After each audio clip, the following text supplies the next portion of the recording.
Fala pessoal, sejam bem-vindos a mais um vídeo aqui do canal. No vídeo de hoje a gente vai falar um pouco sobre ETFs, então vocês vão entender melhor como funciona essa classe de ativo, que é uma classe de ativo assim excepcional. Acredito que todo investidor ele deva ter um ETF, mas vamos começar aqui do início, já vamos direto ao ponto. Primeira coisa que vocês têm que entender, que é um índice. Para você investir em ETFs, basicamente você tem que entender o que é um índice. Um índice, pessoal, é um parâmetro que serve como base para entender o desempenho e variação de determinado objeto. Nessas palavras fica mais complicado, mas é um indicador de desempenho. Indicador de desempenho utilizado como referência para avaliar os movimentos da economia. Vou trazer dois exemplos de índices aqui, mas fiquem com isso na cabeça. É um indicador de desempenho, indica o desempenho de algo. Olha só, a gente tem o PIB, que mede o total de riqueza gerada pelo país. Então, o PIB é um índice, ele mede o total de riqueza gerada pelo país. E a gente tem o IPCA, que mostra a situação da inflação do país. Então, o IPCA, ele mede a inflação com relação a períodos determinados. Então, se você quer saber a inflação aqui do Brasil, qual o índice que a gente utiliza? O IPCA. Por isso que muitos investimentos eles são atrelados ao IPCA, porque eles têm o objetivo de ter um rendimento acima da inflação. Aí, pessoal, quando a gente vai falar dos ETFs, o ETF basicamente é um fundo de investimento que tem como referência algum índice da Bolsa de Valores. Então, todo ETF ele vai seguir um índice, ele vai ter um índice de referência, como por exemplo o índice Bovespa. O índice Bovespa ele representa o retorno das principais empresas do Brasil negociadas em bolsa. Então, o índice Bovespa, ele mede o retorno da economia brasileira, a gente pode dizer, da bolsa brasileira, como as nossas principais empresas estão se comportando. Então, se o Brasil vai muito bem, qual que é a tendência do índice Bovespa? É subir. Se o Brasil está mal, as nossas empresas, como consequência, elas também vão estar mal. E a tendência desse índice é cair.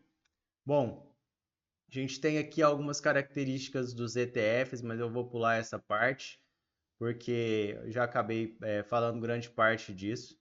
Tem tudo que é tipo de ETF, que é índices amplos, segmentados, setoriais, nacionais, de moeda.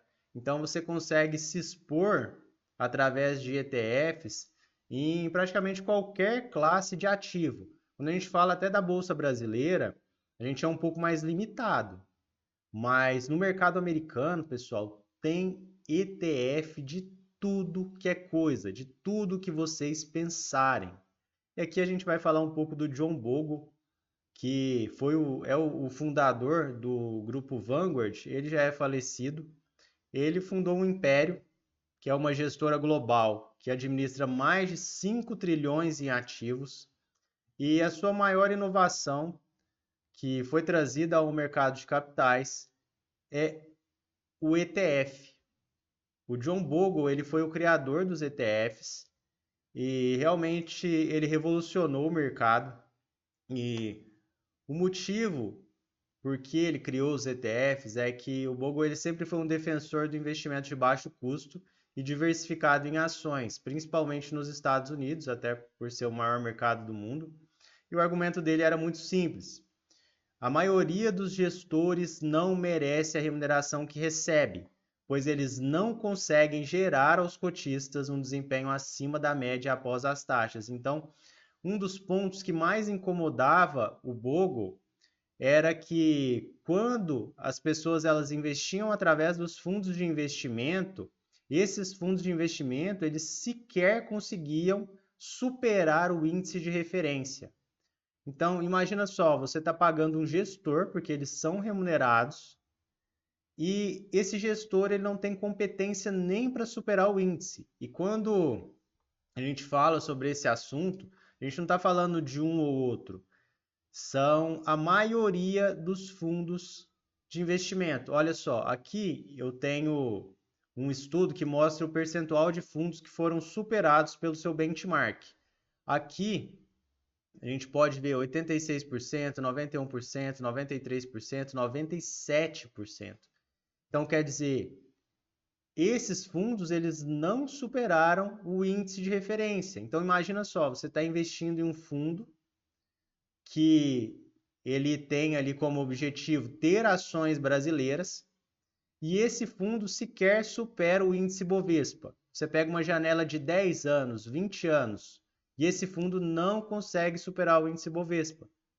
Então, o que é melhor? É melhor você comprar o índice logo, você compra um BOVA11, entendeu? Então, esse é o ponto. Só que hoje a gente ainda tem essa alternativa.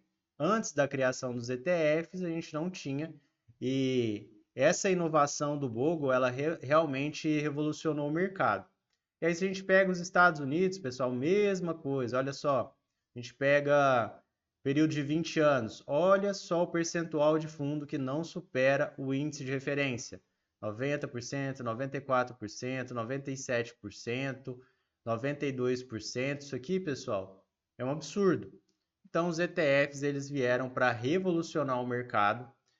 E vou falar um pouco aqui do SP500, que é um índice muito importante no mercado. Eu acredito até que todo investidor deva ter pelo menos um ETF que seja exposto ao SP500, pode ser um VOO, o IVV, enfim.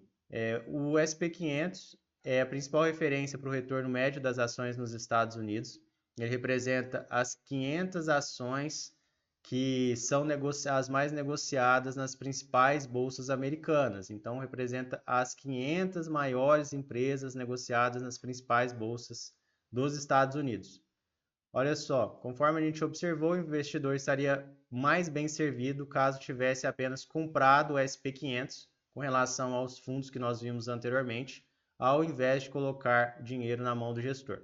O Bogle ele desenhou um produto que atendia justamente essa finalidade, economizando assim bilhões de dólares da população americana e permitindo que investidores comuns conseguissem enriquecer no mercado de ações.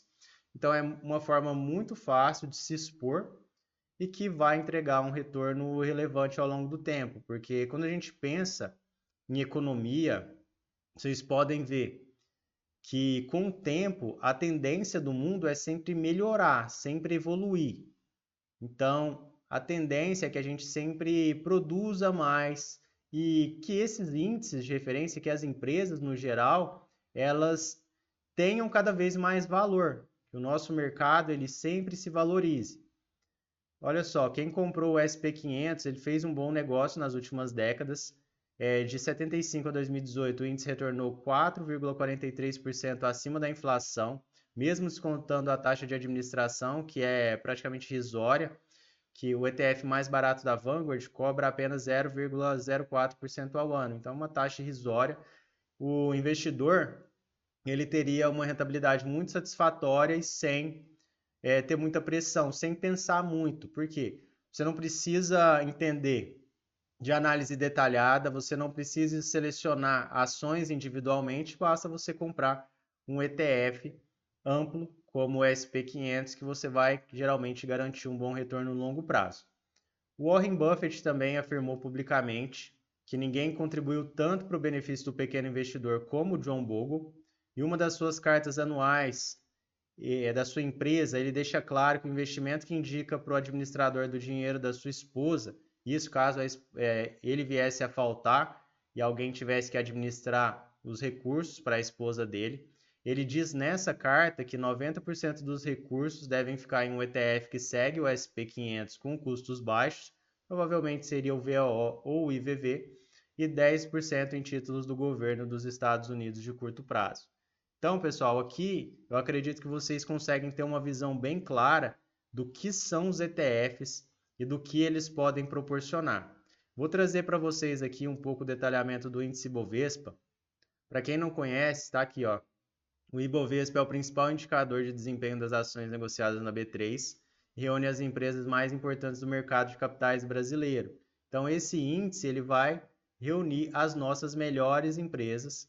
Foi criado em 68, ao longo desses 50 anos, consolidou-se como referência para investidores ao redor do mundo. Então, quem quer entender como está o Brasil, o mercado de ações brasileiro, as nossas empresas, vai buscar informações sobre o índice Bovespa. E esse índice é reavaliado a cada 4 meses O índice é resultado de uma carteira teórica de ativos e é composto pelas ações e units de companhias listadas na B3 que atendem aos critérios descritos na sua metodologia, correspondendo a cerca de 80% do número de negócios e do volume financeiro do nosso mercado de capitais. Então, simplificando, ele representa o desempenho das principais empresas brasileiras do nosso mercado. Aqui tem a metodologia, mas eles colocam essas informações aqui de uma forma mais técnica e o objetivo desse conteúdo ele é ser acessível também ao iniciante. Então vou buscar explicar aqui para vocês de forma mais simplificada. Estou abrindo aqui o BOVA11, que é o ETF aí principal que segue o índice Bovespa. Então se você quer ter um retorno em linha com o índice Bovespa, BOVA11 aqui no Brasil, certo? Lembrando, pessoal, que esse vídeo ele não é recomendação de compra ou venda de ativos, certo? Eu só vou mostrar para vocês aqui como que é a composição do índice. Olha só, se a gente vai aqui na composição, a Vale hoje representa quase 12% do índice Bovespa, seguido do Itaú, depois a gente tem a Petrobras, a ação preferencial, a ação ordinária, a gente tem Bradesco, Sabesp, B3, Eletrobras, Itaúsa, Banco do Brasil. E olha só como a representatividade vai diminuindo aqui. E hoje a nossa principal empresa é a Vale, seguida do Itaú. Mas uma coisa que vocês têm que entender também é que isso aqui muda. Se o Itaú multiplicar por 10 vezes, ele vai aqui para cima. Se a Vale não aumentar ali os seus retornos, enfim. Aí, isso aqui, pessoal, é substituível. Como vocês podem ver, o índice é reavaliado a cada 4 meses. Então, se aqui no Brasil surgiu uma empresa, ela abriu capital na B3, surgiu uma empresa que está indo muito bem, ela começa a crescer muito, se torna a maior empresa do país. Ela vai aqui para a ponta, ela vai aqui para cima e geralmente esse perfil de empresa até puxa o índice para cima. E o contrário também pode acontecer. Vamos imaginar aqui que a Vale, o Itaú, a Petrobras, elas comecem a passar por um momento difícil. Elas vão começar a cair aqui. E se no conjunto, no todo, as empresas brasileiras elas começarem a ter retornos menores, resultados menores, e as ações começarem a cair, o índice Bovespa vai cair. O índice cai por quê? Porque as ações elas não estão tendo um desempenho legal. Então, esse é um dos principais pontos que é viável você investir em ETFs, porque você não seleciona uma ação individualmente, você compra uma cesta de ativos e, de acordo com o desempenho dessa cesta, você é remunerado. Então, você minimiza bastante o risco e você pode se expor a índices que eles têm uma maior possibilidade de retorno. Quando a gente fala do mercado brasileiro, é um mercado um pouco mais complicado, é um mercado emergente. Então, o que você pode fazer? Você pode se expor ao SP500, com o VOO, com o IVV, com o IVVB11. Você pode ter um pouco de BOVA11 também para se expor ao mercado brasileiro. Você pode comprar esses ETFs também quando o mercado brasileiro estiver em baixa. Então, olha só que interessante, a gente está numa pandemia global. A Bolsa Brasileira despencou, ela derreteu. Aí o que você vai pensar? É complicado eu selecionar ações individualmente nesse momento, porque eu não sei o que vai acontecer. E aí o que você faz? Você compra o BOVA11. Porque quando você compra o BOVA11, você compra a cesta de ativos e você já acredita que a Bolsa Brasileira ela vai subir. Então você se expõe de uma forma mais segura e consegue ter um bom retorno, possivelmente, quando a bolsa voltar a subir. Isso aqui vou até exemplificar, eu abri o gráfico para vocês visualizarem desde o início. Vamos imaginar até a questão da pandemia. A pessoa ali viu que o mercado está naquele momento difícil, a queda é bem relevante, olha só, a queda aqui. Então, o que a pessoa faz? Não quer selecionar ações individualmente. Compra BOVA11. Então, ela se expõe ao mercado brasileiro, espera o mercado voltar. Olha só o retorno que essa pessoa teria. Então, quer dizer, é interessante você fazer isso, principalmente nesses momentos que são os momentos de baixa do mercado, certo? Então, pessoal, com relação aqui a esse vídeo, esses são os principais pontos que eu gostaria de passar para vocês sobre os ETFs. Eu acredito que vale o estudo, que vale vocês aprofundarem nessa classe de ativos, certo? E bom, até a próxima!